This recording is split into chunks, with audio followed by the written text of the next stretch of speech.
Well, it's an absolutely fantastic day. It's 10 o'clock in the morning, it's Sunday, and I just thought I'd do another little video, really. Not a long one. It's about noise, vibration and harshness. That's the one thing that puts fear of God into me, because I hate it. It's one of the most, for me, one of the most difficult things. And what do I mean by noise, vibration and harshness? So if you're a mechanic watching this, you'll understand it, especially a dealership one.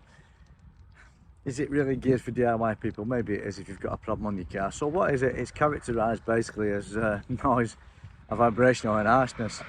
Usually things like vibrating through the steering wheel or making a banging noise as you go over bumps, or like a resonance through the seat belts or something like that.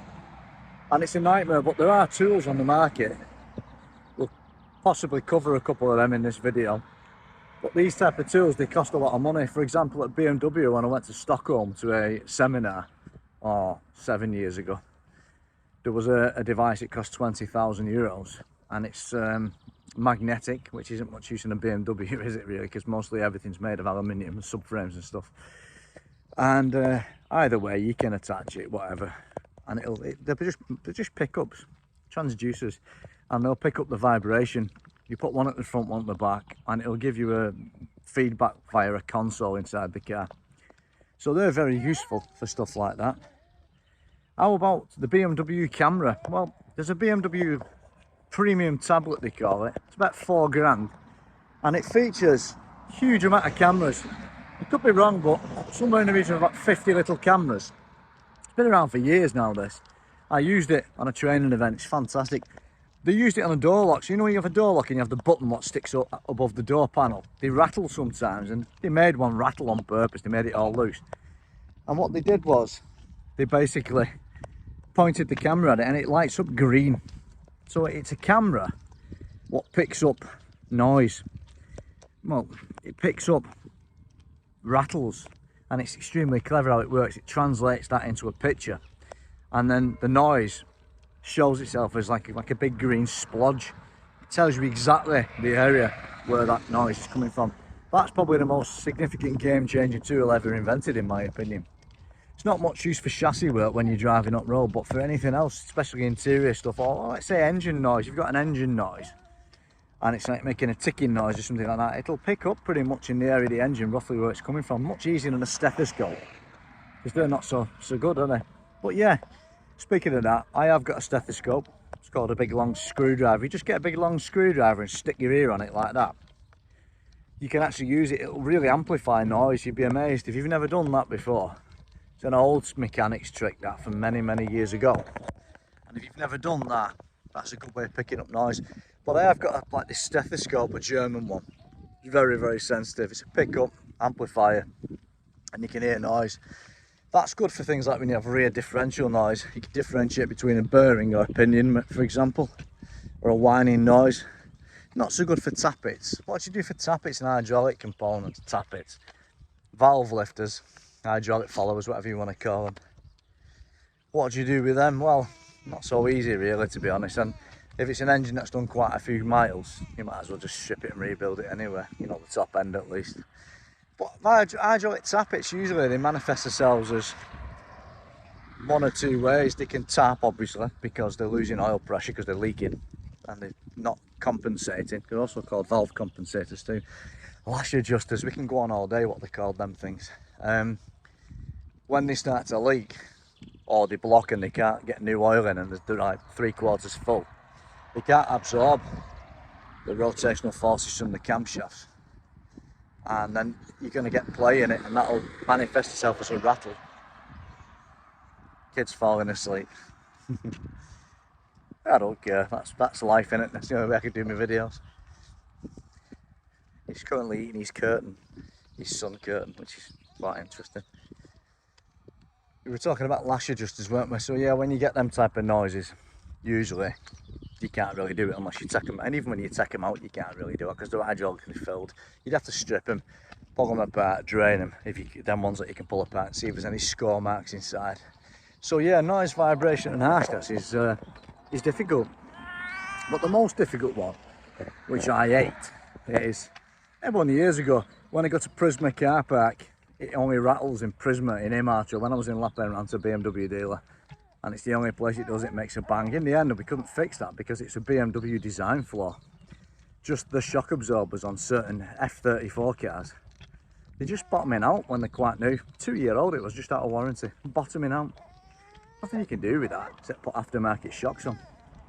But how about bushes and stuff like that? Again, difficult as hell. Bearings are easy because you can just spin a wheel, put your fingers on the spring, and you'll feel it. You'll feel like resonance through the spring. Not always, but mainly 9 times out of 10 you'll feel it that way.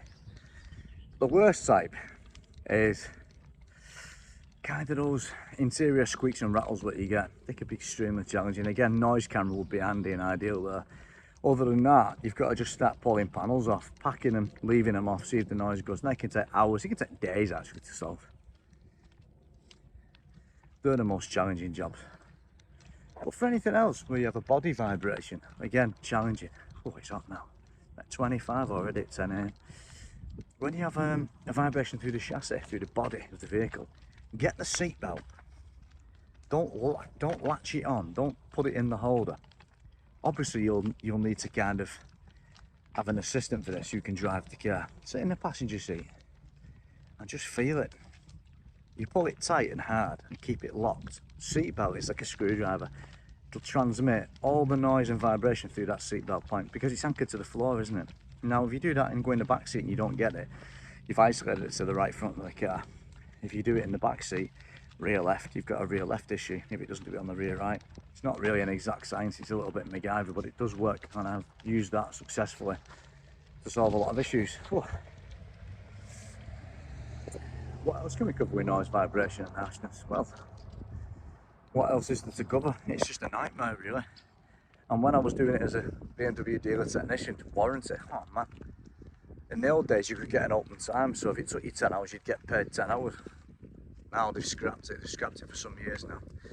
So this is the issue. If you're a BMW, if you're any dealer technician, especially on the Asian brands where they're not really very nice at paying you for warranty time, how the bloody hell do you know, how are you going to earn any money? Well, that's the problem. So don't be surprised when you go in a dealer, for any dealer to fob you off and say, oh, we didn't find anything, because they're going to physically lose a lot of money. Think about it. If you're a dealer and it takes 15 hours to find a problem that there's no technical bulletins for, and there's nothing on Google, which is always your best friend actually, always find stuff on Google. It's a new model, so the fault hasn't been identified by the factory even. It takes you 15 hours located. Customers happy, probably moaning because they don't understand how life works and how dealerships work and how business works, because that's all it is. The vehicles for profit dealerships, aren't they? Well, imagine how many service jobs you could have done in 15 hours. How much money? At 120 quid an hour. You've lost like 1,500 euros, haven't you? At least. So that's the reason why dealers won't touch these type of jobs. It's the exact reason. And it's also going on to another reason about why people are so stressed doing that job. Purely and simply because that job is not paying you any bonus. You've got your mortgage to pay that month. You've just spent 15 hours pissing around on a car. Got no thanks for it. Kiss me arse or nothing. And you've lost 15 hours worth of bonus that you could have been making. That's how it is. So, I hope we give you a few insights into noise, vibration and harshness and how I deal with them. Oh, one other one, let's go very quickly. It's all coming to my mind as I'm making a video on the fly like this. Another one is, you have those machines in Finland, in MOT places, what they shake the suspension. It's always worth just get friendly with your local MOT testing place and nip down, you know. And chance you can just, you know, in your dinner hour, give this car a shake for me. And you'll find anything loose then, because not everyone has that type of expensive testing equipment, those ramps with all the stuff built in. And another one, if you've got shock absorbers that are knocking or banging, you can get those like wobble plates on the floor which vibrate and bang and test the suspension strength. You can identify stuff like that. Put your fingers on top, just on top of the old, with a nut is holding the McPherson strut to the spring cap or the bearing carrier at top, and feel it. Sometimes you'll feel play if someone even bounces up and down on a wing. These are all the things you have to do, because not everyone has €100,000 to buy every bit of expensive test equipment which you would normally only see in a factory. You know what I mean? Anyway, that's the end of that video. I hope you liked it. I don't think for any minute anyone will watch the damn thing, because no one watches me long videos, but anyway, I've recorded it. Give it a thumbs up if you like it.